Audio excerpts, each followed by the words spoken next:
You're listening to the Paranormal UK Radio Network, and this is 6 Degrees of John Keel.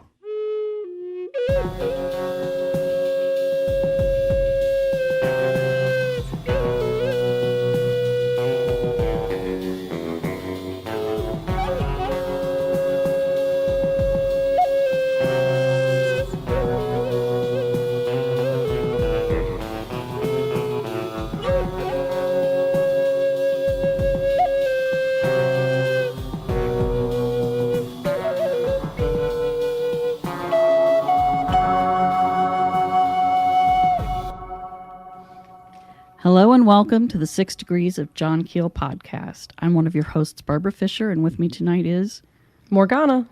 Tonight we're talking with Allison Jornlin again. We always love to have her back. Yes, we do. I love to be here. There she is. Yay. There she is. And she has, Professor Jornlin has lots of good stuff to talk about with us tonight.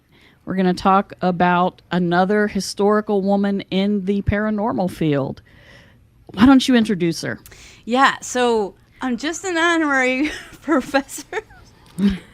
That's what Morganna calls you. Not a real professor, but I am a researcher, and I do read widely. And I think I love doing the podcast with you guys because you guys are so well read as well. And today we're going to talk about Zora Neale Hurston, who is an incredible figure in African American literature, but there's more to her than that. There's a paranormal side, which we're going to be delving into today, because I think she qualifies as one of the women in the paranormal that I take as my area of specialty. So there's lots of women that have made contributions to the paranormal field over the years, and even beyond in areas like cryptozoology. They're incredible women. So there have been women in these pursuits, forever. But the ones I focus on are the ones who could be considered investigators, because certainly we have mediums and mystics and psychics of all sorts that are female, and in witchcraft there's been tremendous contributions by women, but my forte, my area of interest is in paranormal investigation, is in people who have really delved into these mysteries of life as investigators. And so, in addition to being an author of some incredible novels, Zora Neale Hurston was also an anthropologist. And an awesome one. Yes, we're going to talk about her anthropological work in the Bahamas, in the rural South, in New Orleans, in Jamaica, and in Haiti. And Harlem. Yes. Yes, she was a big figure in the Harlem Renaissance. She was really a Renaissance woman, in every sense of that term. She was a playwright. She was an actress. Yeah. She founded an acting college, I believe, or an acting program, I believe. She worked as an acting instructor. And she was an anthropologist and was a student of Franz Boas, and a contemporary of Margaret Mead. Yes, so let's talk a little bit about that. So Zora Neale Hurston, American writer and anthropologist, she embedded herself in hoodoo and voodoo culture in the South, beginning in the late 20s and early 30s. And she would spend about the next 20 years studying with conjure doctors in the American South and a voodoo priest in the Bahamas, Jamaica, and Haiti. So let's just do a little timeline of Zora Neale Hurston for people. So she was born in 1891, and then later on, there's a lot of fascinating stuff about her that she actually lied about her age, so she had a high school education.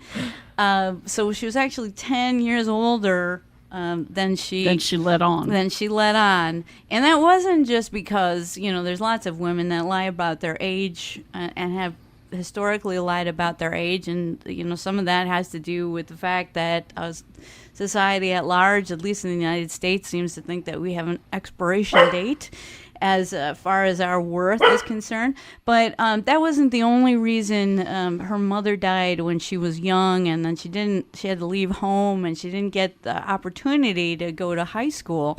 So she actually lied about her age and went through high school and got a high school education when she was essentially in her 20s.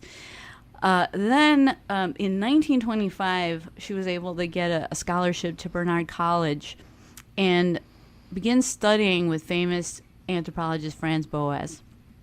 Now, as far as her areas of research that we're going to be most interested in, she began in 1929 with research into Obeah in the Bahamas.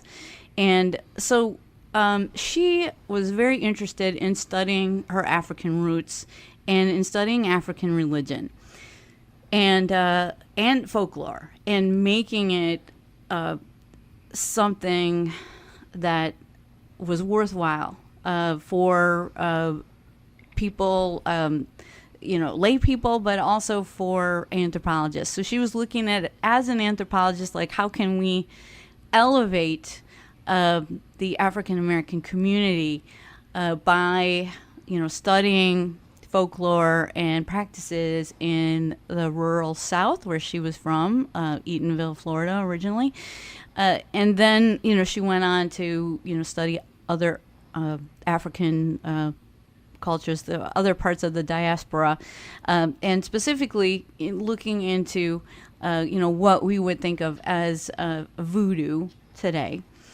So that research began in 1929 in the Bahamas, and then she would return to the States later on in 1930, and she went back to her home in Eatonville, Florida, to study local folklore. Then she travels to New Orleans and studies with several conjure doctors, several priests of voodoo, and people who are also involved in the sympathetic magic of the region called hoodoo.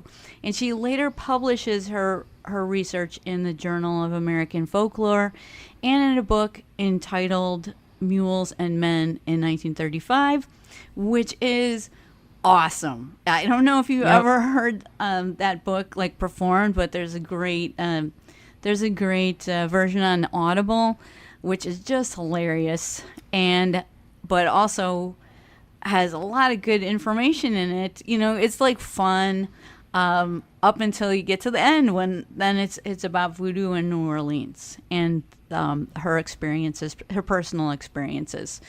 But it's just fun and humorous and just and that is such a lively adaptation that's available as an audiobook on Audible. So I'd really see now I it. have to listen to it. Yeah, because I've read it, and it's interesting. You can really tell that Alice Walker was inspired by her. Yeah, so we're gonna because and it's in Of Mules and Men. That dialect that she very, very carefully transcribes is absolutely the same dialect with very few differences in The Color Purple by Alice Walker.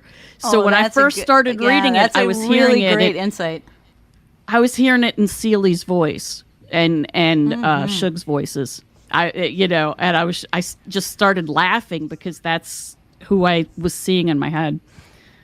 Yeah, so that is an excellent insight, because that is totally I would agree with that. And I really like the audio interpretation because you really get the flavor for it. And that was one of the magic things about Zora Neale Hurston, is she could travel between these different worlds. She was from Eatonville, but then she could go and be part of the intelligentsia in Harlem, and which has a very, very different flavor from down south. And then she could go to different countries and interact with people from all social strata. So she was really incredible. So then after Mules and Men is published in 1935, she's awarded a Guggenheim Fellowship to study in Jamaica. So she goes to Jamaica, and from April to September studies religious practices there. And then in 1937, her most famous book, Their Eyes Were Watching God, is published. So her and she actually wrote that in Haiti. So because her Guggenheim Fellowship is extended, she goes to Haiti to continue her voodoo research, and then she writes Their Eyes Were Watching God in 7 weeks, or so it says. Which is horrific to me, that how fast her mind must have been going. I know. Right. And she was also in a foreign country, and in a foreign country where she didn't always feel so comfortable. You know, even though she learned a lot and wrote a lot about it in her next book, you know, she definitely had some reservations, to say the least. So then 1938 is when Tell My Horse is published. And that's all about, doesn't include information about the Bahamas, but does include information about Jamaica, Obeah practices, and voodoo in Haiti. So a lot happens after this, but this is primarily where her paranormal research is concerned. So in 1959, she suffers a stroke and is forced to move to a welfare home in Florida. And then she dies of heart disease the following year in 1960. Well, right at the beginning of the year, January 28th, 1960. And she's buried in an unmarked grave in Fort Pierce, Florida, and pretty much forgotten, which is just a travesty. But then, thankfully, in 1973, she's rediscovered by author Alice Walker, who is, as you said, best known for her work, The Color Purple, which was a fantastic book, and then also became a famous movie. But in college, I really loved Alice Walker's poetry. But so Alice Walker goes in search for her, for Zora Neale Hurston in 1973. And in 1975, she publishes an article called In Search of Zora Neale Hurston in the March 1975 issue of Ms. Magazine. So that's why we know about Zora Neale Hurston today. You know, like so many fierce females of the past, she might have been forgotten, and I'm glad that she wasn't. And we have a lot to talk about today because there are some amazing stories that came out of her research, and that's what we can get into next. But I wanted to I know I've been going through this timeline, but I just want to give people like a foundation before we jump in. So, so how about you guys? Like, when did you first hear about Zora Neale Hurston, and what do you know about her that you want to share? I have somewhat fanciful tidbits about Zora Neale Hurston because you covered all of the really good timeline pieces that I discovered while reading about her. Like, she got into a fist fight with her stepmother. Oh, yeah. Who was only 6 years older than her. She was. So you can understand. Yes, I can completely understand that. That she was friends with Langston Hughes and co-wrote a play with him. Yes. Which I think they did have a falling out later. They did have a falling out later. Yeah. But she was originally friends with him. They also co-wrote, or they co-created Fire, but there was only one issue. of it. They didn't create Flame itself. It was a newsletter thing. Yeah, it was like a small literary magazine, kind of. Which I think was cool. Before she died, she wrote to W.E.B. Du Bois to say that there should be a special cemetery for notable Black, creative types, basically. And unfortunately, and artists. Unfortunately, he kind of blew her off and was like, "No, we don't need to do that." And so she was lost. Right. And, well, she could have been one of the prime beneficiaries for that. Right. Thank God for Alice Walker, the I know. I love the story of Alice Walker finding the grave, although she does admit it may not actually be her grave, but she first goes to look for her grave in the town she was born in, because that's logical. Yeah. She figured that, that's where she would be, and she wasn't there. And so she tracks her down until she finds the nursing home she was in at the end of her life. And it was in another town, not too far away, but it was in another town. And she discovered that she was in this very small cemetery, and there was no marking on the grave at all. So she describes in her essay walking around this cemetery. I think she says something to the effect like a mad woman, because I'm talking to her the whole time. Mm-hmm. I'm saying, Zora, I went here to find you. I went there to find you, and I can't find you. You're supposed to be in here. Where are you? And she said she finally screamed to the sky, where are you? And took a step and fell down into an indentation of grave. So where a grave had sunk some. So she stepped and fell. And that's where she was like, this is where she is. Now, I would like to think that Zora just kind of gave her a little push from beyond, just a little tap her on the shoulder, make her not look where she's going, so she falls down in the right place. Sounds it like could have Zora. just been she tripped because she was clumsy. It could be anything, but it makes a good story that she found the grave because of her ghost. Yes, makes me happy. Zora pushed her. So I accept it. Zora, she would push. I think She would. push. Yes, she would. She was, by all accounts, an extremely charming, magnetic woman, but also, She was fierce. yes, I was going to say fiery, but yes. Definitely, I She agree. was fierce in all ways. Yes, she was. So, And- also prophetic, which we'll get to next. Go ahead, Morgana. Sorry, I didn't want to cut you off. Also, she has had 2 works posthumously published, one of which, the manuscript was found in the Smithsonian Archives. And that is, I don't have it right in front of me. I have to turn a page. Oh, that's okay. I didn't know this little tidbit, so I'm excited. Every Tongue Got to Confess is her 3rd volume of Black Southern Folktales that was published in 2001. So there are Yes, more folk that's tales. And also there's Barracoon, the Story of the Last Black Cargo, which was published in 2018, which is when she tracked down Cujo Lewis, who was the last living member of the last living enslaved person who had survived the Civil War and could remember being taken in a raid in Africa and the Middle Passage and brought here. And she interviewed him and got his life story and wrote it down and published it. But it did not get published until 2018. So if you haven't read it, it is very cool.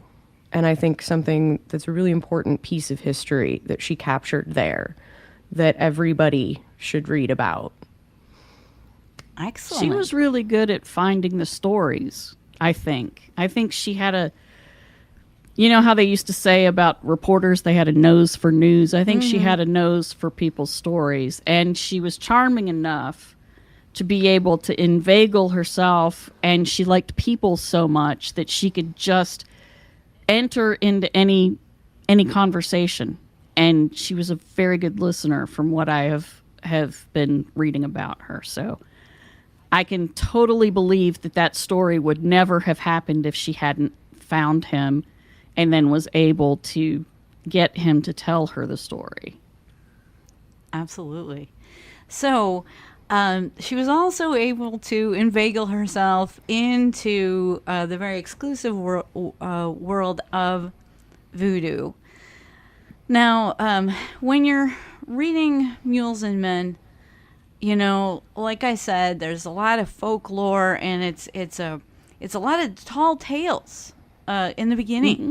And then you get to, you know, some more troubling things, like maybe people are being cursed, and there are things being put into them, like small animals, and it's, you know, through magical means. And then you're like, wow, this is becoming a very different kind of book. And then suddenly Zora is in New Orleans. And she's studying with two-headed doctors, and she actually apprentices with you know, about 7 of them, and then she meets Marie Laveau's nephew, Luke Turner, and he now she's had initiations with these other conjure doctors, but then she's initiated by Luke Turner. Into voodoo as well. And she writes about this experience of fasting and laying nude with her navel pressed to a snakeskin for about 3 days. And she reported that after 69 hours and 5 psychic experiences, she felt no hunger but only exaltation. But she didn't describe the 5 psychic experiences. That really bothers me. I'm like, come on. I'm like, don't be an astral tease. I need the dates. But because, you know, that would be perfect to talk about on the show. But she doesn't describe what they are. There's one psychic experience that I'll talk about in a moment that she did describe. So there's a lot more to Zora's induction into voodoo than her personal sacrifice, which, you know, she endures well. I mean, I'm always like, I'm sorry, guys, but my mind goes to strange places, and I'm like wondering, like, okay, you were on this couch on the snakeskin for like 3 days. What was the bathroom situation? Right. You know, you're nude. Did they have a bucket in there? She does describe that they have a pitcher of water, but I need to know if there's a bucket there too. I feel like there anyway. has to be a bucket. Otherwise, the snake skin would get messy. Yeah, and then you wouldn't want that to happen. So, so that was her personal sacrifice, but they do also sacrifice. I believe it's a sheep. Now that I'm thinking of it, I'm like, was it a goat? I'm not sure, but they did at the conclusion of these rites sacrifice a sheep. And you know, I'm just gonna come out and say it. I love Zora. There were things that she did with animals that I don't like, but that doesn't mean I can't love her work. So I'm a vegan, so I gotta come clean and just say I am not supporting animal sacrifice. But you know, I'm here to tell you about Zora and some incredible things that she learned, and not in this case in Louisiana, but in the other sacrifices that are detailed in Tell My Horse in Haiti. They actually do eat the animals they sacrifice. Mm-hmm. So these animals are part of the feast. In the only the blood South, goes to the spirits. Right. That's how it works. In Louisiana, it was different in that it didn't seem that they were feasting. There wasn't a feast exactly associated with the sacrifice, and there's also a black cat bone ritual, which she describes in some detail in some of her work, and so I was very sad to read that. But so the important part that I want to take away from this, though, is that as she's initiated, she receives a name. She's called the Rainbringer. And they actually, as part of the ceremony, they draw a thunderbolt or a lightning bolt on her back. And so this becomes part of her identity, that storms talk to her.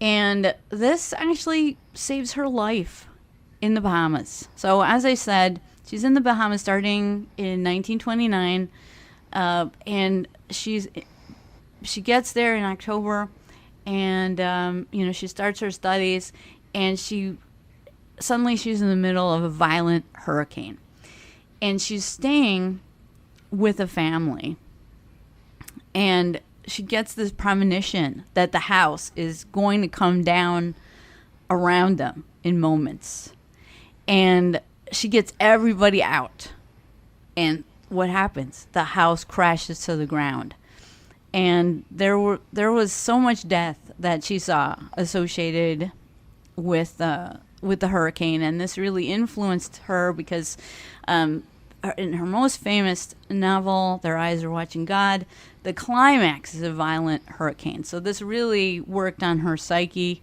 but she did feel blessed by the premonition. And not everybody was blessed that way. A lot of houses came down during that hurricane, but she knew before it was going to happen and got the family out and got herself out. So it's just one of the premonitions. She had precognition, and this is one example that she does describe. Whereas there are other psychic experiences we know she mentions, but she doesn't tell us anything more about them, sadly. But she was devastated by, seeing the aftermath, and more than 300 houses in Nassau in the Bahamas were destroyed, and the bodies of the dead littered the streets. But Zora had been saved by the spirit, or so she believed. And, this starts her odyssey as the Rainbringer. And, she goes on then to study in Jamaica first. And in Jamaica, oh man, there are so many fascinating stories. I'm going to just share a few of my favorites that deal with the Jamaican idea of ghosts, which are called duppies. Now, duppy, that's such an adorable name, isn't it? Doesn't it sound it cute? is. It just It sounds really just cute. harmless, but no. Yeah, but it's like the opposite. It's like the opposite of harmless. It's a funny sounding name for an evil, evil thing. So the people in Jamaica, at least at the time, and maybe still today, probably since traditions carry on, so Jamaicans view ghosts in a kind of Stephen King Pet Sematary kind of way. So they are dark reflections of the person that once was. So duppies are what's left of you after your heart and mind decay. And the idea is that your heart and mind are the only things that have been keeping you from doing the evil that you are truly capable of. So once they're gone, all bets are off. And so they have an elaborate ceremony, which is a 9-day wake for the deceased called the 9-night. And so essentially, it's a big feast where they invite the spirit of a deceased loved one to come back into the home and party with them and celebrate. But at the end, they chase the spirit out and tell the spirit that he or she, that they can never come back. And so at one of these ceremonies, Zora was told about a close encounter one of the attendees had when she was a child. So this witness confessed that she had snuck away from home after the death of a close relative to see if Duppies really do rise from the grave on the third day after burial. At midnight, of course. That's when they're supposed to rise. So she climbed a mango tree and waited in her hidden perch above the ceremony until the hour approached. And think of it as kind of like waiting up for Santa, but in a graveyard. Yeah. And Like in a macabre waiting for Santa kind of way. right, absolutely. That's what we do here, the macabre. Anyway, so as midnight arrived, the witness saw something strange above her relative's grave. She described it in this way. Here's the quote. Then I saw a thick mist come from the grave and make a huge white ball which settled on the grave. At this point, the girl became, convinced that, hey, Duppies do rise from the grave, as they say, at the appointed time. And she ran home, never to doubt any Duppy stories again. So I always, that's one of my favorites just because it is, so visual. Like you can imagine her, this little kid climbing up the mango tree and just like waiting breathless for something to happen and then actually seeing something. Yeah. And immediately being like, yep, okay, that's a real thing. Not going to doubt grandma anymore. I'm going to go home right now and be a good little girl for the rest of my life. Because That's going to just scare right into her. Yep. Yeah. So now, so here is another favorite story from her time in Jamaica that I call the Frog Whisperer. So, okay, now a little bit of history. So Zora is with the so-called Maroons in the mountains of Jamaica. So these are free people who escaped from slavery before, in the 1700s. So, way before, like, when we're thinking of slavery, we're thinking about, how far it went into, the 19th century. Yes. And so these people were able to free themselves in the 1700s when they were enslaved in Jamaica. So what they did is they were able to escape to the mountains, and these were areas that were hard to get into. So the mountains were their fortress, I guess. That's how I'll put it. And they were in a defensible position, and they were able to fight off the slave owners and, finally enter into treaties with them to get their freedom. So, and they did that through their own grit. Now, okay, so she's in one of these communities, and she's making friends, and there's one leader in the community called Colonel Rowe, and he introduced her to a local religious leader who she only refers to in the book Tell My Horse as Medicine Man. So she's having a lovely discussion one night with Colonel Rowe on his porch with Medicine Man, and she's actually talking to Medicine Man about all the poisons that he knows about and cures. So that's something that comes through in Zora's work for the American Journal of Folklore, and also in Tell My Horse, is that there's this incredible African-American knowledge having to do with herbal remedies and medicines and also poisons. And so that's what she's talking to Medicine Man about.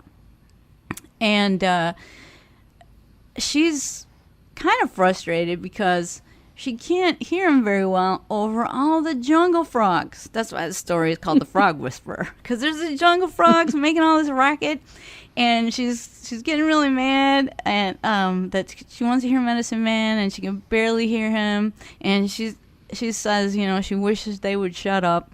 And Colonel Rowe tells her that they're making such racket because it will soon rain But then added that if Zora wanted them silenced, he knew the medicine man could do it.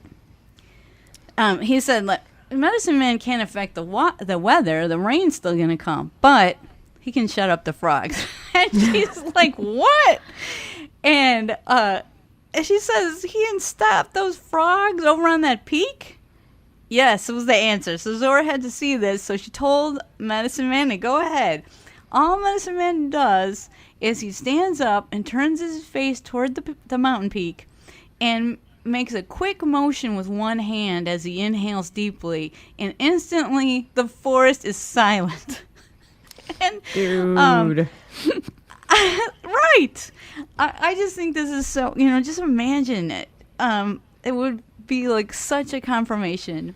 So not only that, but he tells Zora that he can turn them back on again after their conversation has concluded at the end of the evening.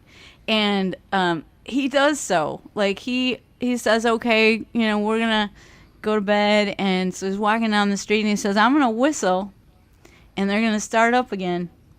And he whistled and everything was back to the way it had been. And Froggy she doesn't know noises how everywhere. Right. She doesn't know how to explain that. And that's what I love about Tell My Horse. Because you can tell there are things that happen that she is skeptical of. And that's what I love about her, because she can have two things in her mind at once. She can say, okay, I know that, there's folklore, which, part of that is making things up. And I know that, there's some beliefs because of lack of education that aren't true. And, just people talk. And so she knows all of that there's all of this business that is not true about the paranormal aspects in these cultures. But then she's like, and then stuff like this happens. So, and then he makes the frogs quiet. yeah. And so she'll tell you, like, both things at once. She'll be like, well, I didn't know how they did that, as if it's a trick, right? But then she'll just tell you, like, right out, hey, this happened. I don't know how we explain this. And the stuff that she talks about that, it's not like the obvious stuff, like this frog thing and the other things that we'll talk about. It's like, if she was making it up, she'd probably think of, something more sensational. Super dramatic. Right. Like That he'd somebody stop made the it rain rain blood or something. Right. Yeah, like that, or lightning came down and struck a tree after the dude pointed at it or something. Right. Yeah.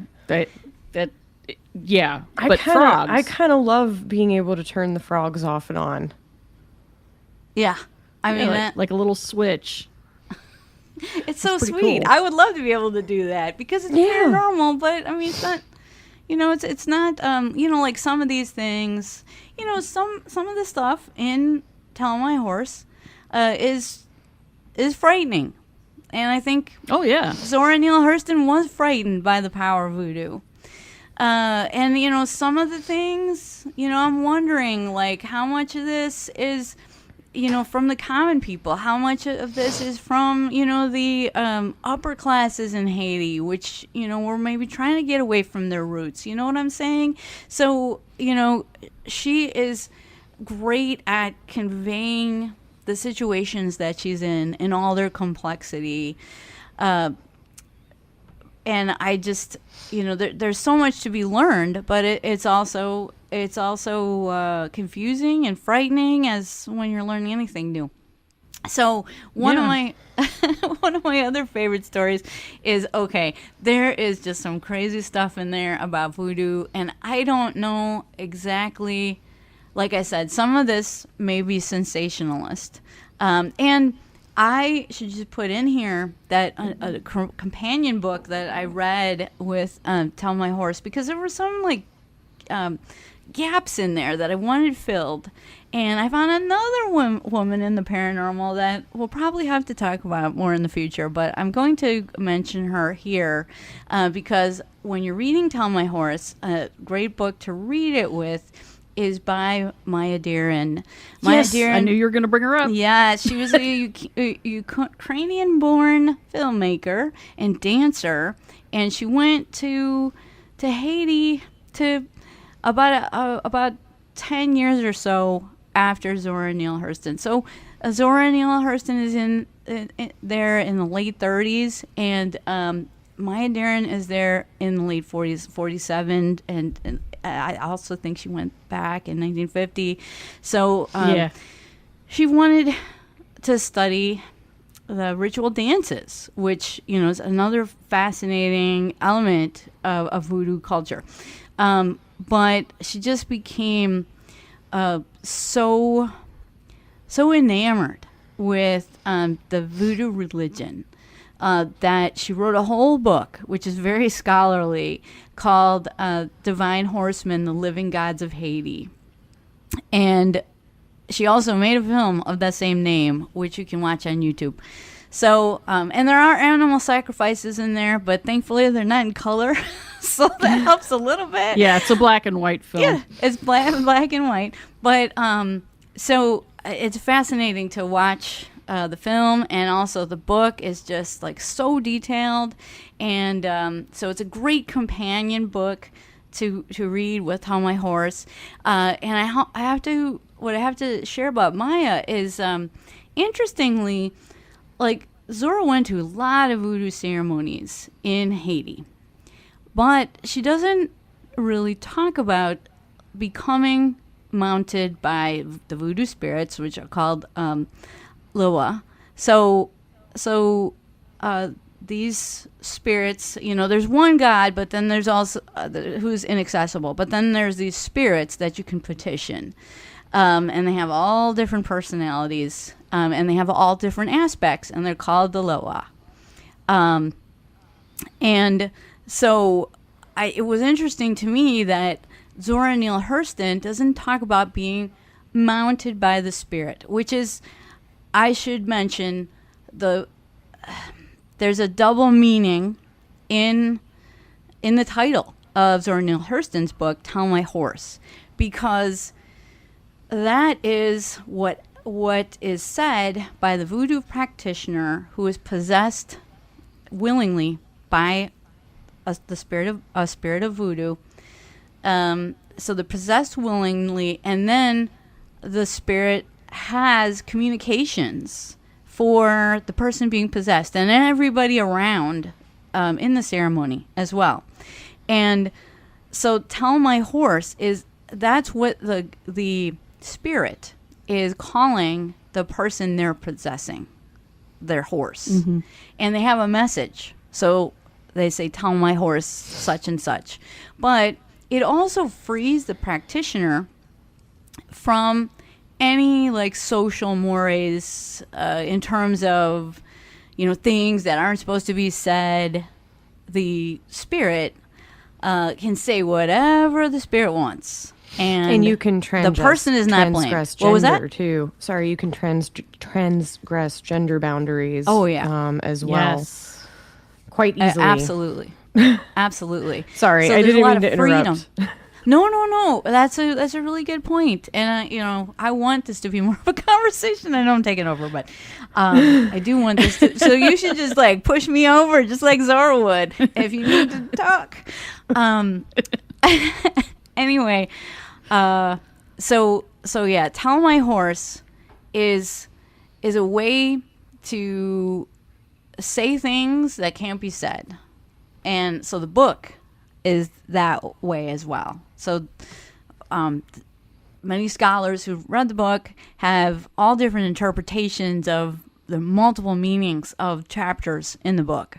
So it's probably a lot deeper than what we're discussing now. We're just focusing on, what are the paranormal stories that she uncovered. But anyway, also definitely read Maya Deren's The Divine Horsemen, The Living Gods of Haiti, because Maya Deren became mounted herself by Arzuli. She said like 5 or 6 times. And that's a lot. So it's interesting that Zora never claimed to be mounted by the spirit, but Maya Deren did. So there's probably a lot more with Maya Deren that we could talk about. But let's move on to a story from Zora's travels. So she's in Haiti. She's at what's essentially the funeral of a voodoo priest. So this voodoo priest needs to have the spirit, which momentarily possesses people during. So these spirits of the Wa, they momentarily possess people during ceremony, but the voodoo priest is thought to have one of these spirits in his head all the time. So when a voodoo priest dies, and they might have multiple spirits. I don't know if it's just one, but they have to have this spirit removed. And so anyway, she's there with all the people, and the man is laid out. The priest is laid out, and this is one where she's like, "This happened so fast and was so unexpected. I don't know how they did that." So what happens is the body of the dead man. This is the quote: "The body of the dead man sat up with its staring eyes, bowed its head, and fell back, and then a stone fell at the feet." So she then says, here's another quote: "It was so unexpected that I could not discover how it was done." So she sees this dead man sit up under his own power, or maybe not his own power, maybe the power of the spirit, essentially. So this dead man sits up and then falls back, and this stone falls at the feet of a presiding voodoo priest standing there next to the dead voodoo priest. So now there's an idea in Haitian voodoo anyway that these spirits can pass into stones and then out of stones again. So I think that's why the stone fell at the feet of the presiding voodoo priest. Right. So she's amazed by this, and there's the spirit of exaltation that comes over the group, and she's really caught up in it, and it's joyous. But then all of a sudden, a little later on, just on a dime, she feels this palpable evil, and the whole crowd is overcome by it, she says. And here's the quote: "There were some odd noises from a human throat somewhere in the crowd behind me, and a man was possessed." And this is not in a good way.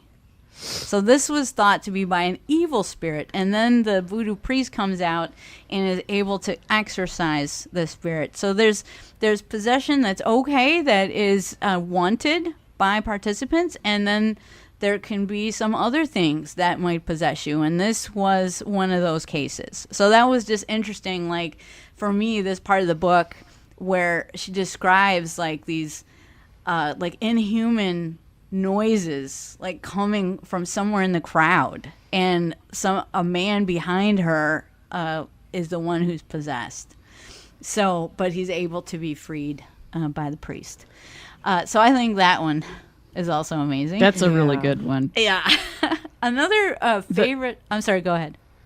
The whole thing about the stone is that it's supposed to come out of the dead priest's mouth or out of thin air. Yeah. So that's why it dropped. Just she didn't see it. It just appeared dropping. That's what it's supposed to do. Right. And then the presiding priest takes it and then releases it after the ceremony is done.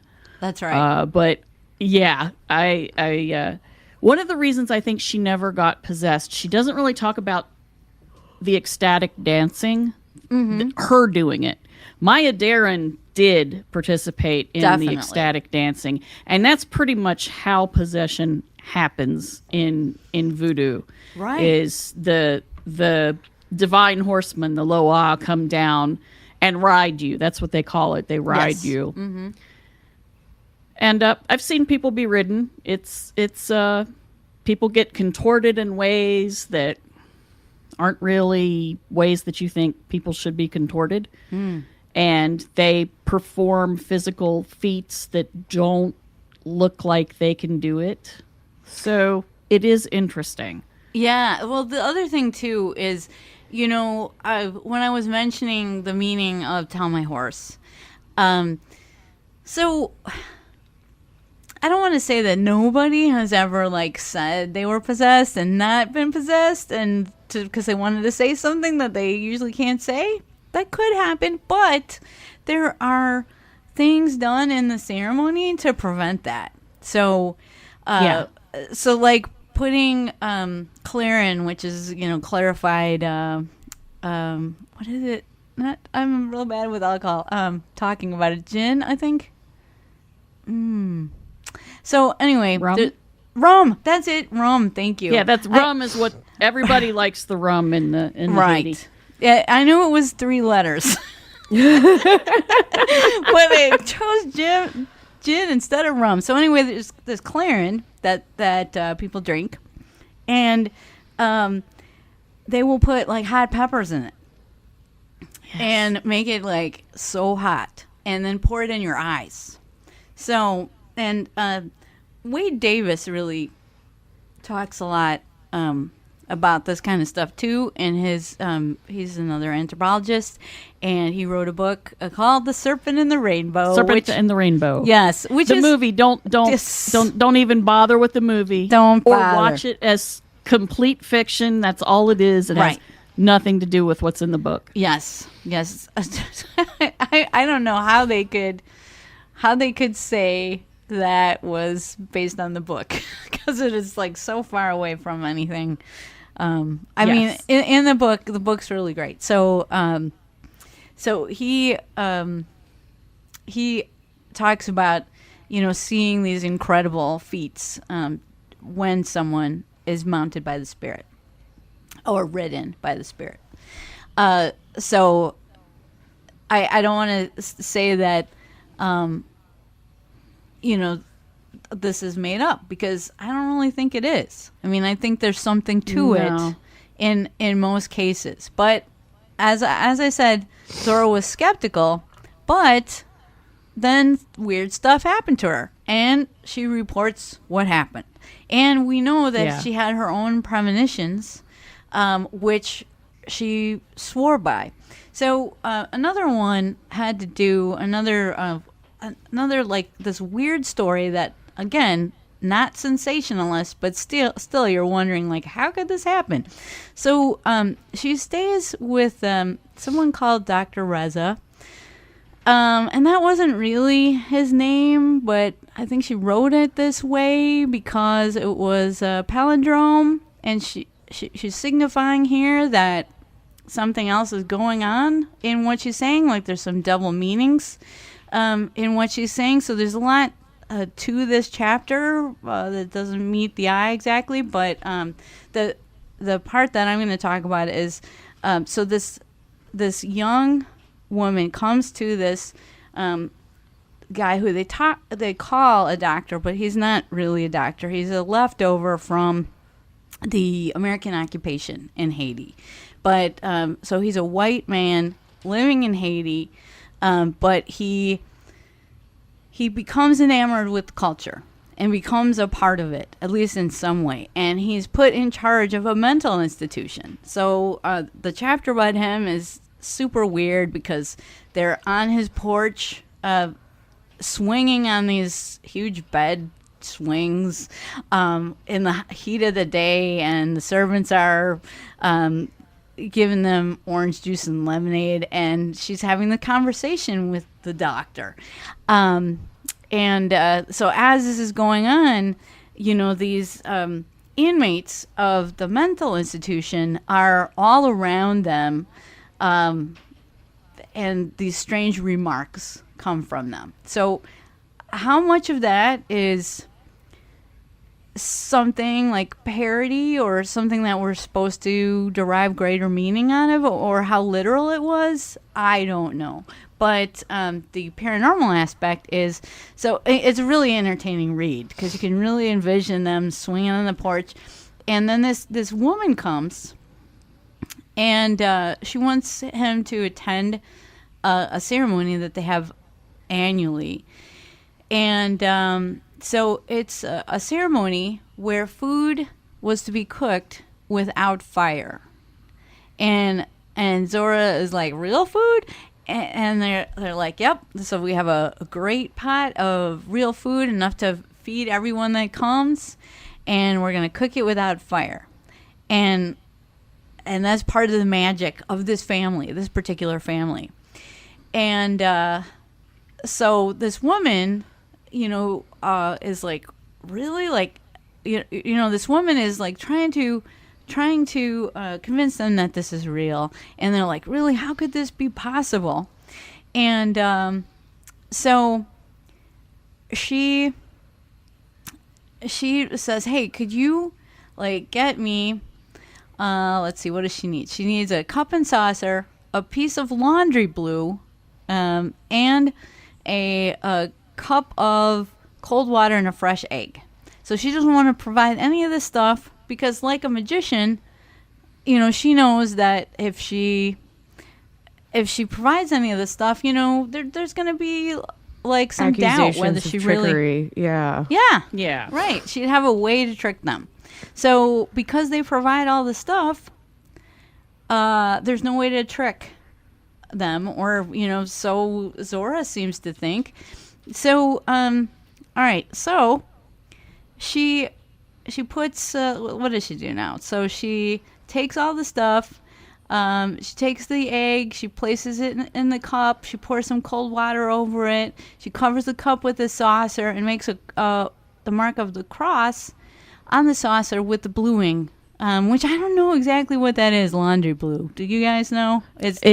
It was a chemical that was used to turn your whites white. It's like bleach, but it's not chlorine bleach. Wow, I love that you know that. Compound. I'm old. That's why I know that. And I came from West Virginia, where everybody does things the old-fashioned way, for 50 extra years before anybody else does anything. Wow. So, well, that's amazing. Okay, so but you'll have to tell us if you think it has chemical properties that can accomplish this. So she draws a cross on the top, and then she says a prayer for a few minutes with a bowed head in front of them, and she's trying to mumble on purpose so they don't know the exact words of the prayer.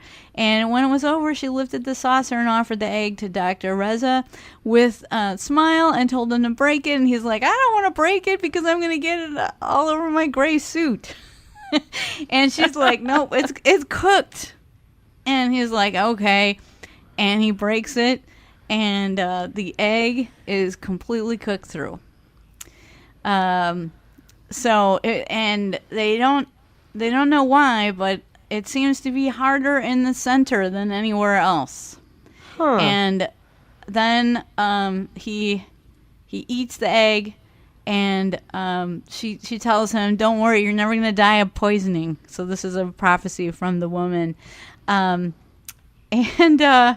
So Zora, again, this weird thing happens. She reports it, and that's it. We don't know how that happened. She says she wants to go back someday and see if she can figure it out. She never gets back to do that.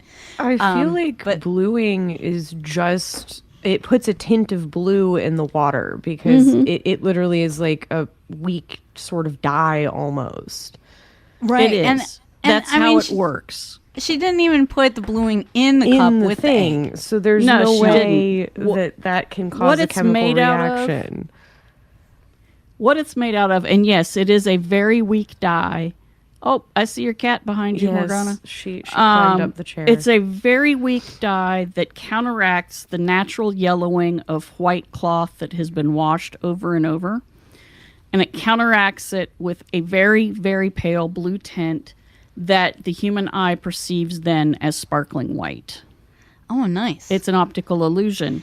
But it doesn't cook and food without fire. But it does not cook food without No. fire. It is also called stone blue or Prussian blue. It's a blue iron salt. So it's Wow, you know a lot about this. ferrocyanide. Wow. Oh, actually, I'm looking it up on the Google to make sure I remember these things. Okay, so that's great. I did not Because- look up my part. I just knew my part.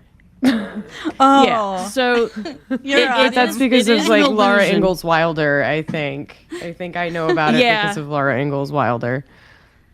there was also that, Well, you that guys- storybook that you had where a cat falls into the bluing. Do That's you right, remember falls that? into the bluing. Yeah. The little white cat, and then she's blue, and then everybody Yeah. thinks she's the cutest thing ever. I love it that you guys know all this about laundry blue. I was like, the most obscure thing. I'm like, what's laundry blue? Well, let me tell you what it is. It's great.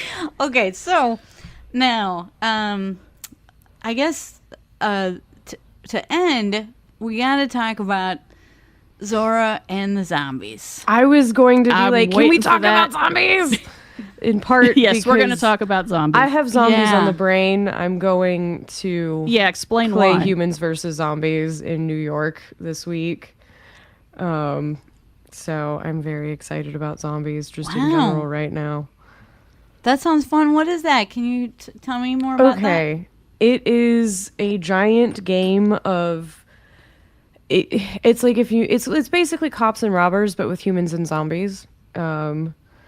So everybody wears And zombies big Nerf and big guns. Nerf guns, big Nerf guns that adults with more time and money and intelligence than they need design to kill as many zombies as possible. Very lots of bullets. Zombies very always fast. win in the end, Zombies though. always win. Oh, wow.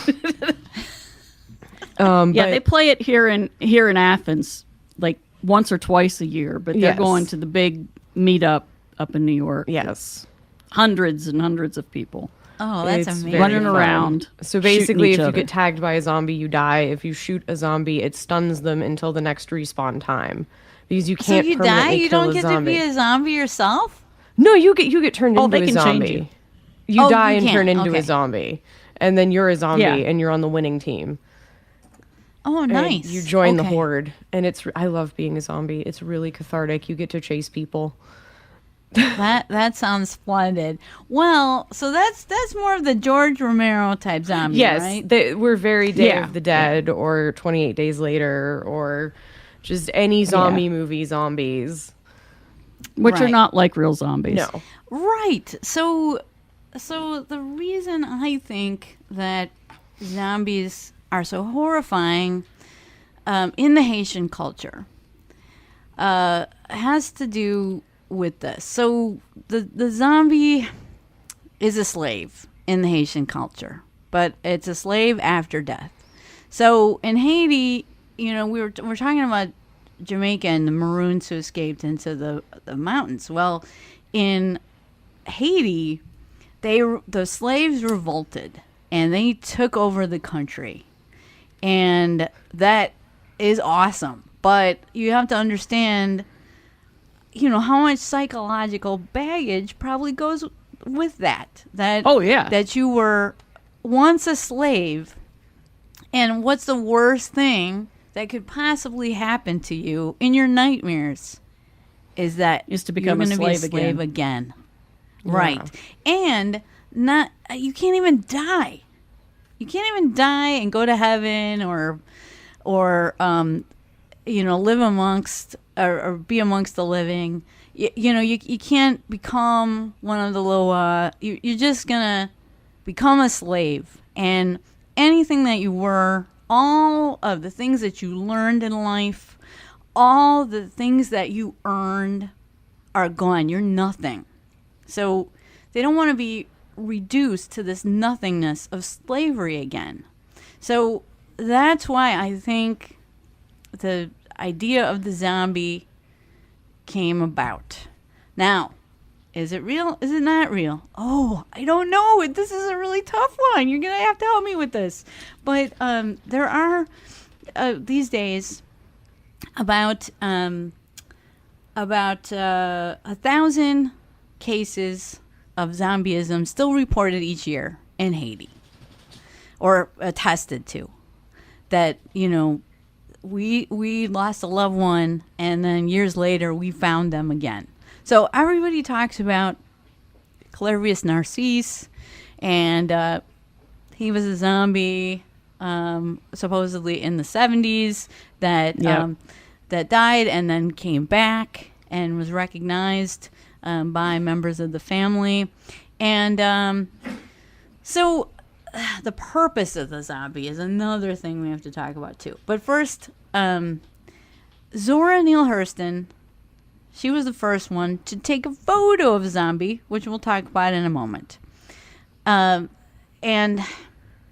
I want to talk about what a zombie is. So at the time, and in Tell My Horse, this is discussed, and in Serpent in the Rainbow, this is also attributed to Zora Neale Hurston. Zora, when she was there, she had some idea that zombies were brought about not by supernatural means, but by pharmacological means, by drugs. Right. So right, but she didn't have an idea as to what it was. Right.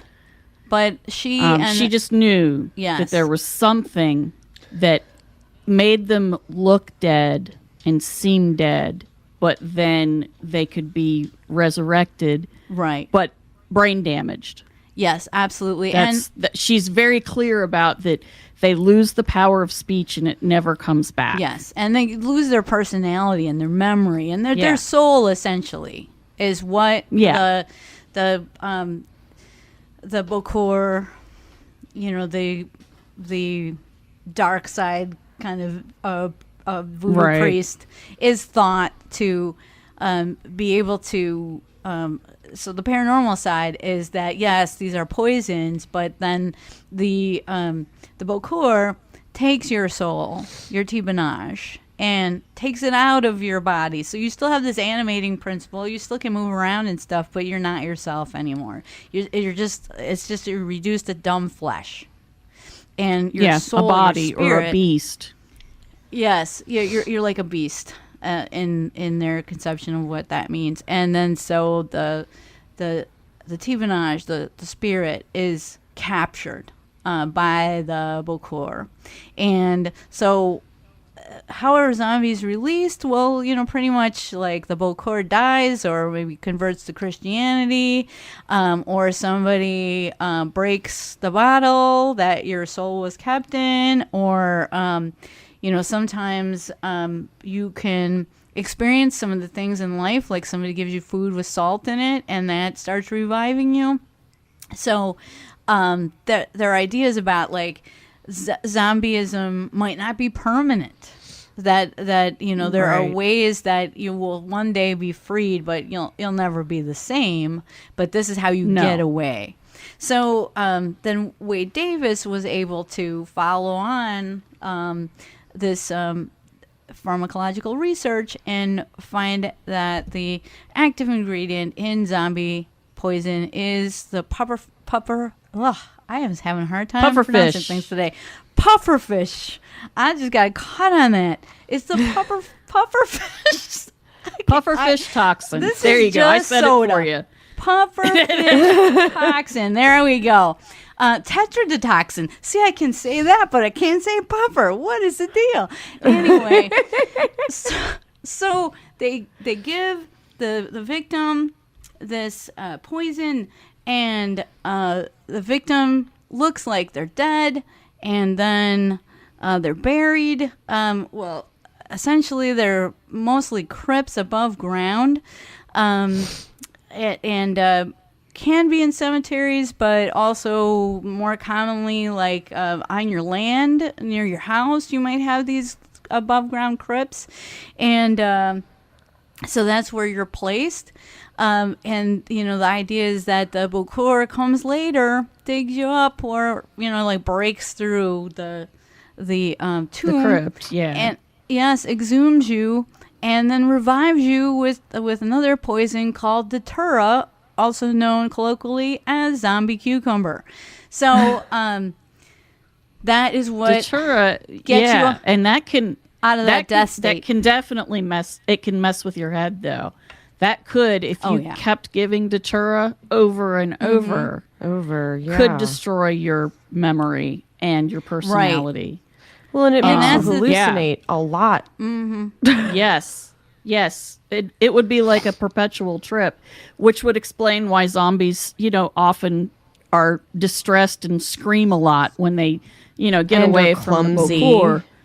They're clumsy. They can't speak properly. They scream at seemingly nothing, because she describes a woman who had been a zombie. Her name is Felicia. Yes, Bye, Felicia. Felix Mentor. That's right. There's her last name. I was like, Felicia Felix. Anyway, she saw her, and the woman, this is the woman she photographed, and there was no cognizance of anything except she was afraid. She was constantly afraid. She was constantly trying to cover her head and her face and cower. That is such a sad part. So here's the story of Felicia Felix Mentor, and this picture is in the print edition of the book, taken October 24th, 1936, I believe. So anyway, Felicia dies in 1907, and then reappears in 1936.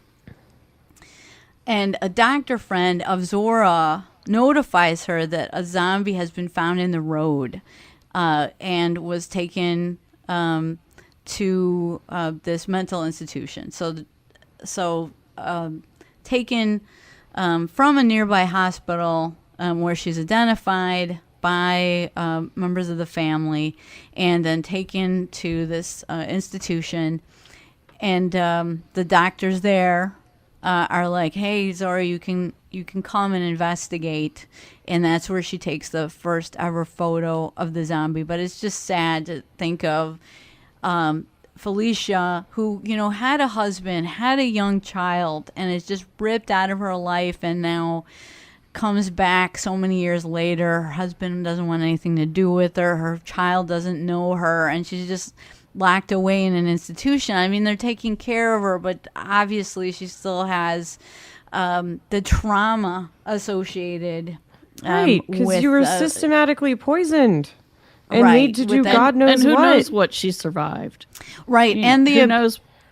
It's just horrible. Yeah, it's no, it's just, how was she abused or treated by her owner, essentially? Because that you go to a plantation and cut sugarcane or whatever, or who knows what else. Right, but absolutely. And there's lots of roles for zombies given in, Tell My Horse. There's certainly people that are slave labor on the plantations, but there's this idea that there could be like big kind of enforcer zombies that you cross somebody and then they send a zombie to do you in. Or the saddest one, I mean, Felicia's really a sad story because, as you said, Barb, she's cowering, in the courtyard and trying to cover her head. And she grabs when she sees people coming, she grabs a branch from a nearby tree and uses it to sweep dirt from the ground to show that she's busy, so that she doesn't. Yeah. So they won't hit her. Yeah. So, other than that, there's other things described in the book of pickpocket zombies in the market, like little kids. So, like little kids that are turned into zombies and become pickpockets for crime lords or something like that. Or there's even little girl zombies that are selling coffee in the mornings, like you hear their haunting cries. So, Zora, I don't know if she sees all those things, but these are certainly stories that people have told her that she's relating. And, she also talks about, another instance where little girls are used. So there's this woman who has a lot of daughters, and again, we're back to the expiration date thing. So she Yeah, she pretty says, much. she says, daughters are perishable goods, and she's got to marry them off before they get too old, too long in the tooth, right? And they're not very old. Yeah, absolutely. They're not what you call old maids in Appalachia or been around for 20, Right. 25 years. Yes. These are young. Yes, so These are young girls. She talks about this other woman who knows the mother that has all these daughters she's trying to marry off, and she notices that for a while there's no takers, and then suddenly this mother is marrying off these daughters like crazy, and so this neighbor of this mother goes to church, and there's a church service that you can go to like before dawn, like at like 3:30 in the morning or whatever. And you don't have to dress for church then. You just like show up in your pajamas or whatever, and then you've done your duty. So this neighbor of this mother with all the daughters, she's like gonna go to the super early service, but she wakes up too early, and she ends up arriving at the church an hour ahead of time, and she sees that up in the front of the church, sitting underneath the cross, there's these zombie girls that are praying. And somehow, I don't know exactly how she works it out, but she works out that these, I think she questions them about what they're doing, and they are able to speak a little bit to give her the clue that what they are doing is they're praying so that these daughters will be married off. So that's another way to use zombies, to sit there and pay a debt, and in, yes, in essence. Yes. And as far as the purpose of zombies, Zora does talk about them as sacrifices in return for prosperity given by the Loa. And then Wade Davis talks about them as a way to exact justice for crimes the law can't or won't resolve, like in the situation with the land dispute with Clairvius Narcisse. He did some unsavory things to get land, and that's why his family turned him into a zombie. So there's lots of different reasons. So this woman, Felicia Felix Mentor, who's photographed by Zora, she, who knows what happened to her. But, she's obviously in a horrible state of fear and in poor mental health. And Zora wants to get to the bottom of this. Like, what are the ingredients in the zombie poison? But some say that she had another premonition, that she was in imminent danger.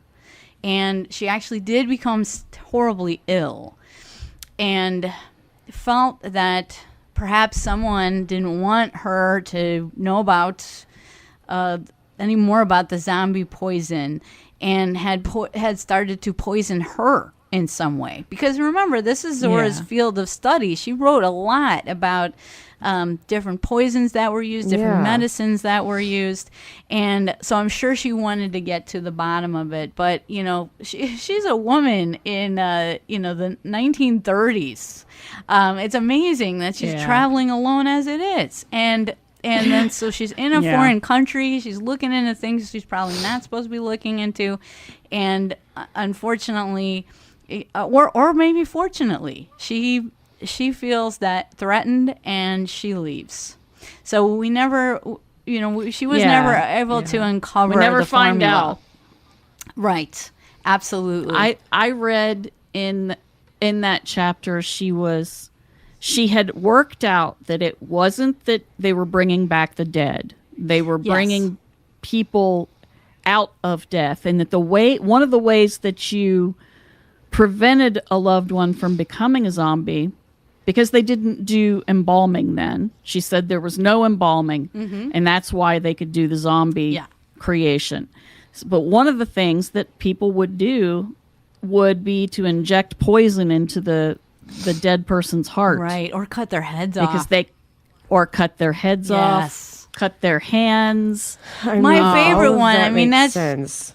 That's just really sad. But the worst thing was becoming a zombie. So they wanted to save their loved one from that horrible fate. Yeah, it makes perfect sense. And they're dead. It's not going to hurt them. Yes. Right. And my favorite is that she also talks about in that part of the book, she talks about them somehow putting a sharp knife in the hand of the corpse in such a way, with such a mechanism, that when the Bokor starts to retrieve them, they stab the Bokor through, some type of automatic device. Right. Like a spring thing. Spring load the corpse so they can stab. Yeah, that was a good one. That was my favorite. I'm like, you think that's a great image. You're dead. That's a great the corpse image. Stabbed you. So I'm sorry, that's macabre, but I just feel no, that's great. Well, he had it coming. He sure did. The Bokor were not nice people. And she did say to a couple of her friends, like, I know that there's a poison involved. I don't know what it is, and I don't know how they get it to the victim. Right. And she said, I really want to find out. Do you think I could find out? And they were like, you don't. I don't. Don't I go don't messing think that's around. Good. Yeah. That's something will happen to you. And then she had the premonition, and then she was like, okay, fine. Yeah. Yeah. And she did get sick. So she's like, hey, I think this is my cue. So, Yep. It's time to exit. Exit stage left. Right. Bye. But, she did incredible work as it is. Yeah. And, so, the other thing, to just cap this off about zombies, they are in the Haitian Penal Code. So if you zombify someone, that is tantamount to murder. So it is treated just like murder. If you are a Bokor that is trying to make someone a zombie, that's attempted murder. So it is in there in the legal code. Now, what does modern medicine think of this? Well, there was a study that was published in 1997 in The Lancet, in which a Haitian doctor and a British anthropologist went to Haiti, and they were able to do 3 case studies with zombies. So these were people that were really believed to be returned zombies. And they were able to do DNA analysis and find that 2 of the 3 were cases of mistaken identity. So, and they tried, they wanted to exhume the bodies, but of course, the family didn't want that either. They didn't want somebody to open the crypt. So, but they did allow the DNA analysis. And so they were able to tell that these people that the families ardently believed were their deceased loved one returned were actually someone else. But one was. And what was that? If 2 were mistaken identity, what about the one that wasn't? Yeah, I'm most interested in that one. I couldn't find much more information. Oh, man. But they were able to talk with them all and assess them all. And in, all 3 cases, they came out with various diagnoses for, different brain disease and epilepsy, organic brain diseases, maybe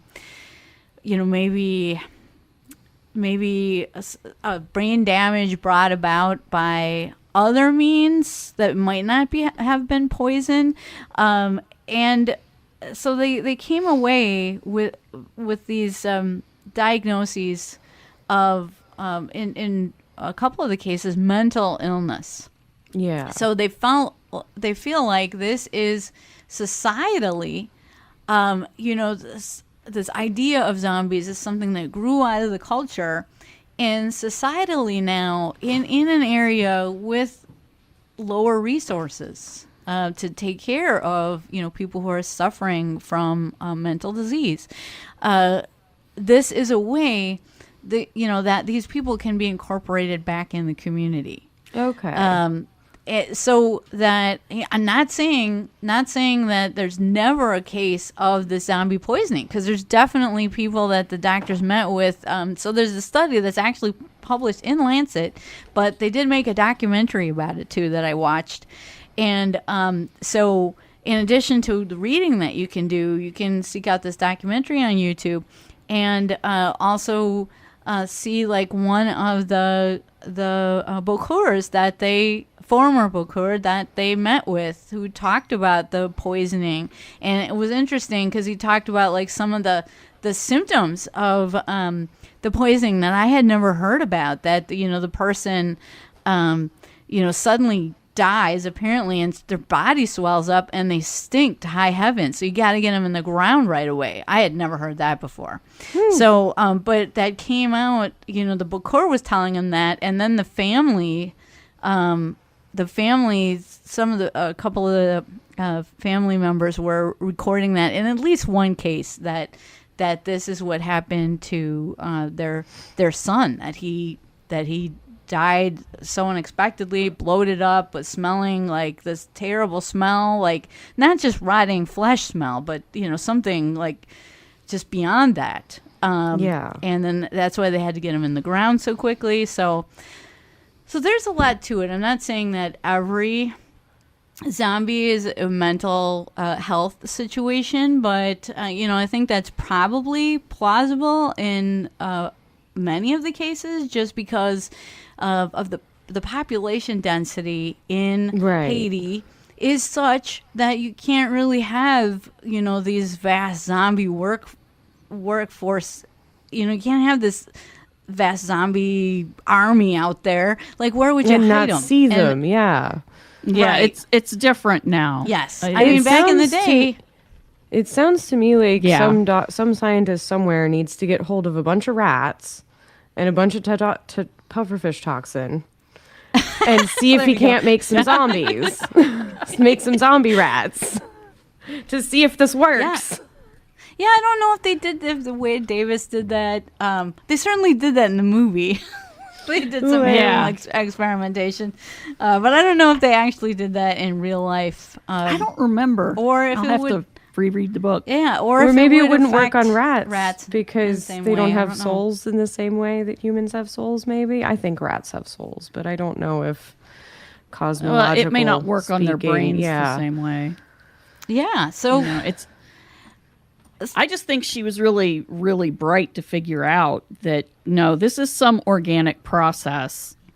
Oh yeah, but she couldn't do what Wade Davis did later. I mean, she basically made the foundation for him to come in the 1980s, 1990s and figure it out. Yes, and he does acknowledge that. He does acknowledge that in the book. He does mention her by name.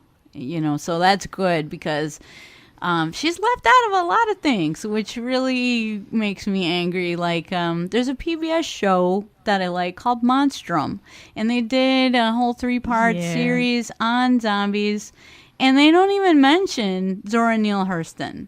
And to me, that's a glaring omission. Yeah. Because, she, like I said, to me, she is a paranormal investigator. What she did was embed herself in different cultures and learned everything that she could about their practices, paranormal in some cases, not paranormal in others. And she was able to separate those out and teach the reading public as much as she could. So she made major contributions to paranormal study, and so that's why I think she should be recognized for that, in addition to all her literary contributions. Hear. Which are massive. Yes. I mean, there's a lot there. She even wrote a cookbook. Oh, I didn't know that. If God can cook, so can I think is the name of it. I'll have to look it up. But yes, she had a cookbook of Southern African American recipes. Oh, I want to see what's in there. I do too. I don't think there'd be I know much. there's cornbread. I love cornbread. I don't think there's probably much vegan No, in there, but who probably knows? not. No, probably not. There could be True. some greens, but I'm sure there's lots of modifications I could make and still Oh, get yes. that. Oh, yeah. Zora Neale Hurston flavor. I'm sure. You can use Spanish smoked paprika. There you go. That gets you the bacon taste or the ham hock taste. Absolutely. And tastes good. Well, Well, Much better. thank you Yeah, for talking to me about Zora. I know we went over again, but I love no, talking it's to you. It's okay. okay. And you know, It's like okay. such incredible things that I didn't know. So Good old laundry bluing. yes, it's fun. It's so much fun talking with you guys. Because it's a great conversation. Yeah. And we that, all learn illuminates. some other tidbit about what Yeah. who Yes, we're we talking all about. Like bring I come in with new random little- tidbits and Mom knows stuff and you are the professor. I know you're not a real professor, but in my heart you're my professor. Oh, thank you so much. That really means a lot to me. Well, thank you for showing up. And we've tried to record this for a long time, y'all. But we finally got it. And we'll have you back sometime. Yeah, if- that would if be you great. wanna Like come. maybe there's plenty of other women in the paranormal to talk about. There are people in cryptozoology if you're interested in that. There's of course Maya Yep. Deeren who we mentioned, but Yeah. there's probably Yeah. a lot more to that as well. There's many unsung heroes out there that we could talk about. Excellent. Well, thank you all for listening. Well, that's all for this week's episode of the 6 Degrees of John Keel podcast. If you have any questions or thoughts about the podcast or would like to come and talk about your experiences of the paranormal, you can contact us at 6djk67@gmail.com. We promise to even answer you, and we are always happy to hear from you. Thank you.